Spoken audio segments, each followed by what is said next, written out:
something on Facebook saying that based on Case Ball shouldn't have been fired, and I think he did the right thing, and we need to go back to the 60s and separate the children. She's in an integrated school system on Facebook telling people that she thinks we should go back to the days when they had integration and let the black go their way and we go our way. Of course, she was fired after that.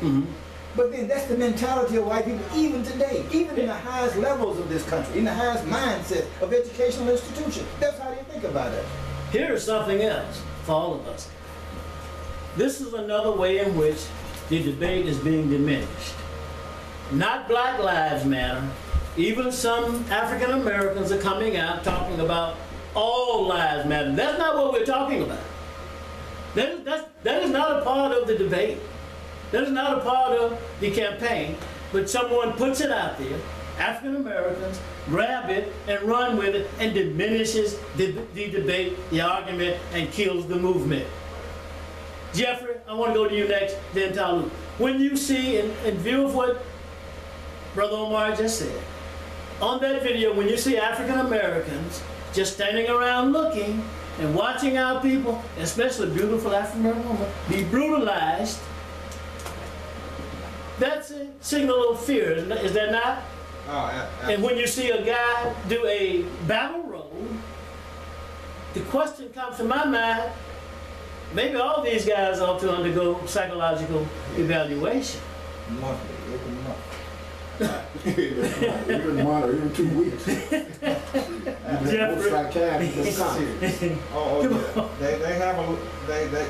They do deal with a lot, those who are just citizens who become police, and then, but now we know that the majority of the people in the law enforcement are military veterans. They're returning home, and that's where they're able to find work at, because that's their experience, and that's where the government is taking our policing.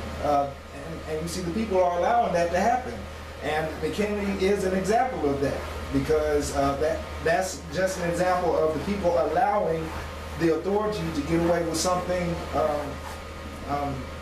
as absurd as what we saw in the video. But just going back to these patterns that we were referring to earlier, or let me speak about you're saying about the all lives matter. Go right ahead. We have a saying, many have heard, it's just as we're saying, what's understood doesn't need to be spoken. You know, so that's obvious that all lives matter. That's how they try to diminish the topic, though. So I'm definitely, I definitely see where you're going with that, and I agree with you totally, because that's not the topic. Stick to the point. The point is Black Life Matters, because here we're being devalued, we're being dehumanized, and taken advantage of, exploited, and killed in the street like we're not worth anything. Yeah, brother called the show one time and said when Zimmerman shot, well, one of those cases, if there had been a dog gunned down in the street, there would have been more uproar, as opposed to African American. Talu, address that same issue. African American stand. It is the fear issue. Is it the fear issue based on psychological damage that is embedded in the minds of African Americans? And I want to do a follow-up question with you. Yeah. Go ahead. Black Lives Matter, of course.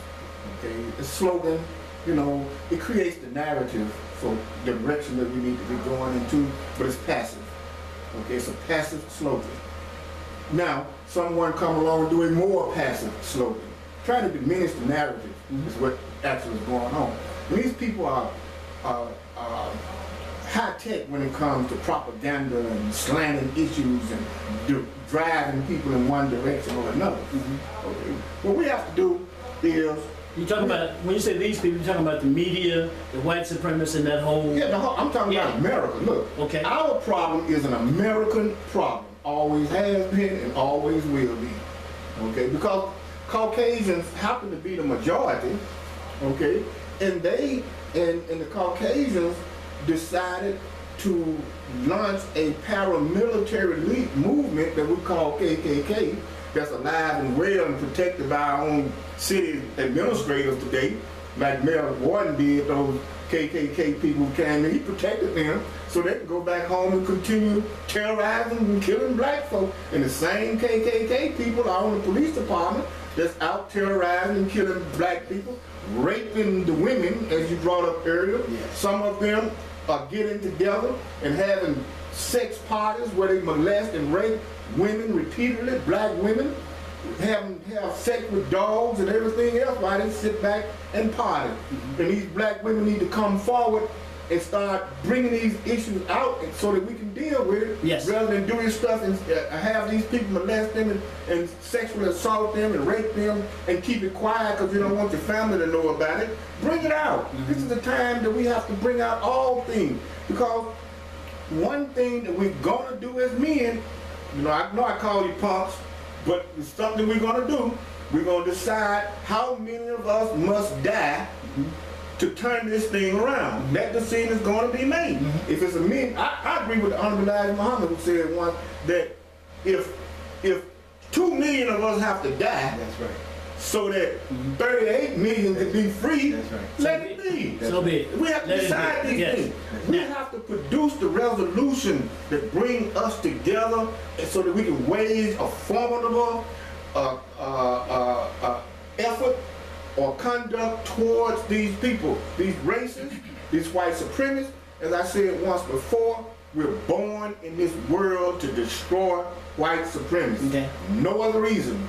Dying means nothing. Let me tell you, we don't know what death is about. It may be good. We don't know. But the racists and the movie producers, they project death as something like you ought to be running away from. Something you can't get away from. If it's your time, it's your time. And if you sacrifice your life for your people, you sacrifice your life for the betterment of your people, to destroy white supremacy, to get rid of these racist killer cops, then I guarantee you when you die, Almighty God just gonna smile and say that servant of mine did an excellent job. Omar,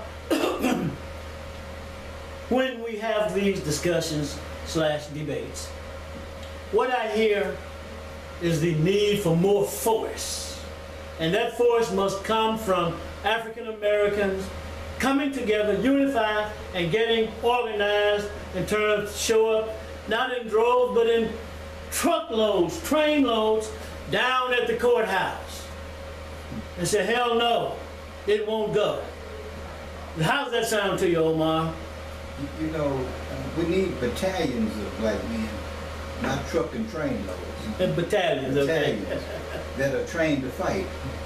One thing I do love about the Nation of Islam, the FOI and the MGT are trained to fight. And if somebody attacks them, they actually trained to kill. Because we ain't trying to play with the enemy.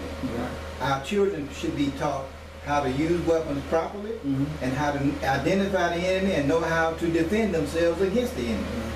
On the earlier topic about all lives matter, that's what they did with the integration movement when we were talking about minorities. And we saw what happened with that. Yeah. Go ahead, Omar. The minority ended up being not just black folk that were discriminated against. If you go to most of these white college campuses, now minority includes gays, lesbians, transvestites, and everybody else that's got a dog in the fight.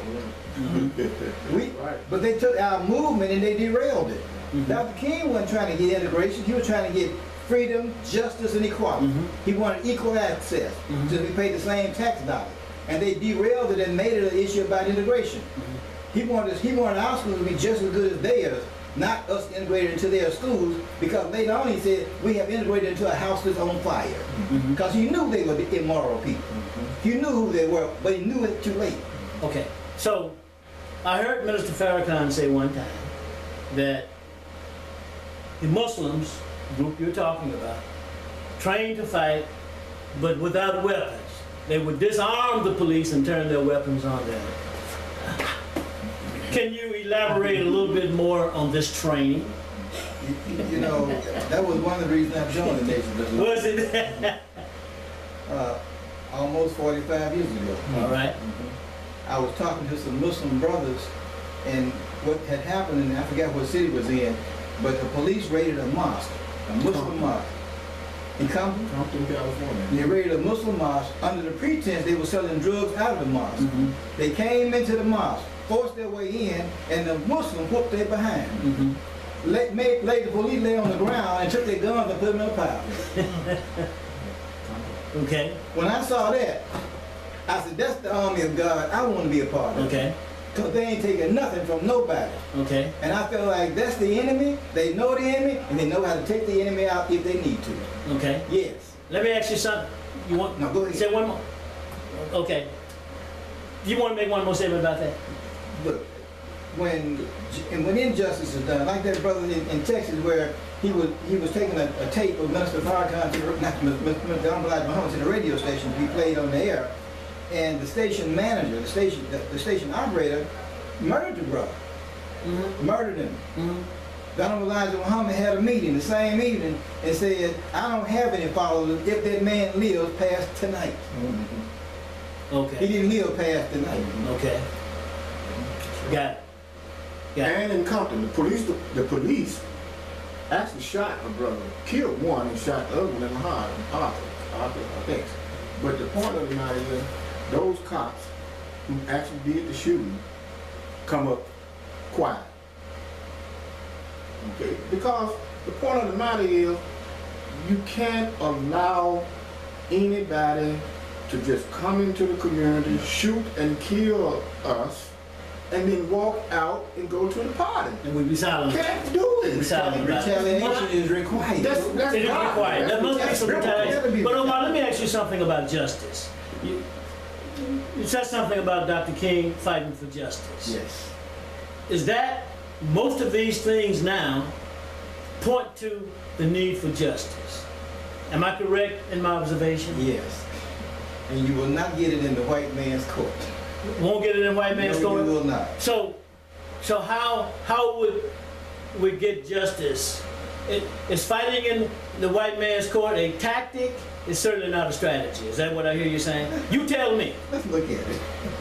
We got a black man in the White House, and even he can't get justice for us. Mm-hmm. All he can do is be a puppet for the ones that put him there, Mm-hmm. the ones that paid his way to the seat of the presidency. We're not going to get justice from these people ever. Mm-hmm. They don't even get a world justice. They go across the earth, inflicting injustice on innocent people every country they go to. Okay. And then that's their nature. The only way we're going to get justice is let's give us just part of this country. Just part of it. Yeah. Okay. Not all of just some of it, and we can create our own system of justice Okay. and keep you out of it. Lonnie, that makes me think about something. We've been talking a little bit about slogans today, and here's one right here. So in other words, no justice, no peace. Not that I'm a big old slogan guy or anything like that, but I like some of these slogans because they're like songs. Songs have some messages. Words mean things. So in other words, there should be no peace as long as there is no justice. Come on, Lionel. Expound and expand. You know, if the We've got 7 minutes. if the Let's try to get around as quickly as we can. the ones that advocate for the white supremacist system, if they are at peace, then that means we're not doing our job. You know? and until we, as a collective unit, decide how we're going to agitate them to the point where it is no sleep for them. Because if they're sleeping, that means that the system is working perfectly fine and the routine can continue. And we've got some happy slaves, content, and they content. running around here. And we can, as back in the days, we can use them to oppress their own people too. You know, so until we strategize. African Americans must stand up and fight for justice. We have 6 minutes left. Okay, and briefly, you know, understanding that justice is, it's law to them. We got to understand our laws, and if we're gonna use the law to, it seems that's the only way we really our blacks in this country have been able to, you know, go further is written law, Okay. you know, to protect us. So, Okay. you know, we will have to unite together and get these laws passed specifically for us, you know, so. Okay. I hear some differences of opinion, but I'm one for looking at all tactics and strategies and applying the ones that are effective. That's my position.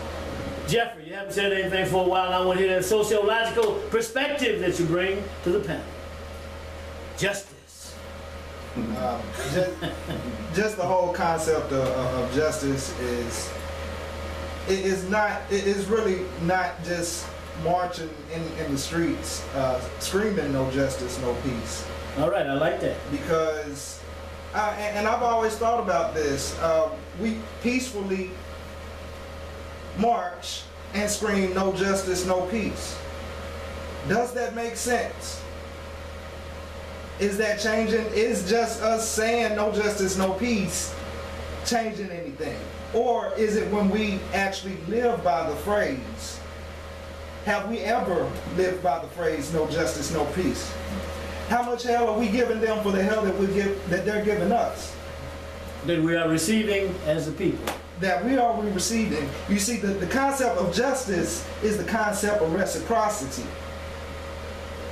I'll say that again. The concept of justice is the concept of reciprocity. Reciprocity.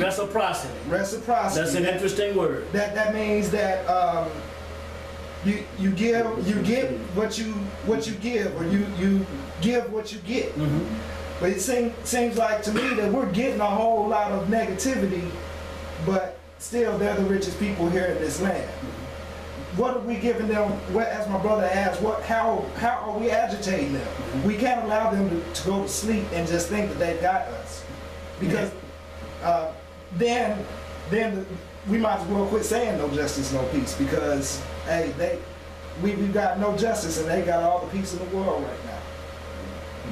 Okay, you're saying something must be added to that. Taluk, we're down to 3 minutes. Can I add one more thing? Real quick, because we're down to 3 minutes. And as far as a solution, as far as what you're saying, how we're going to change this, we're dealing with laws or whatnot, but I think we hit on this just a little bit at the end of the show again last week, but the word authority and the word author.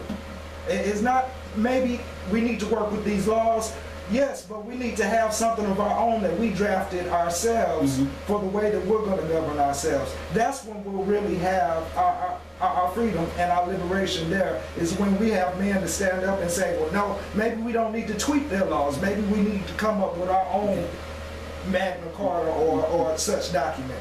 Taluk. Yes. Expand. Well, the thing is, we're down to 2 minutes. If you can get it in a minute, that'd be good. Men do that. Men formulate communities, countries, nations, you know, but they do it with their blood.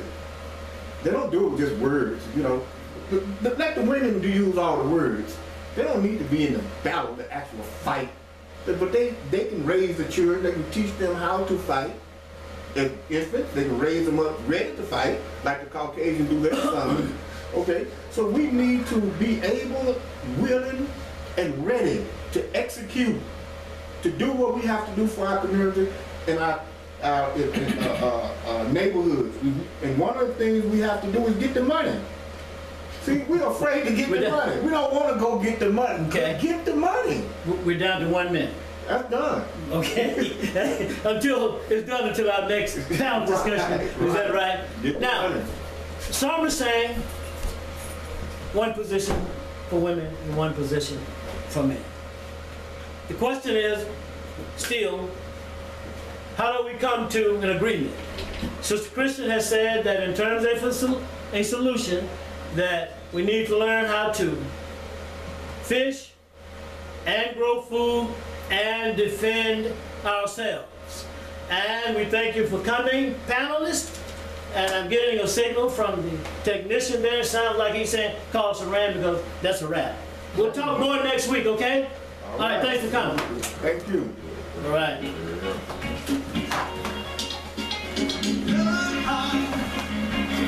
Yeah.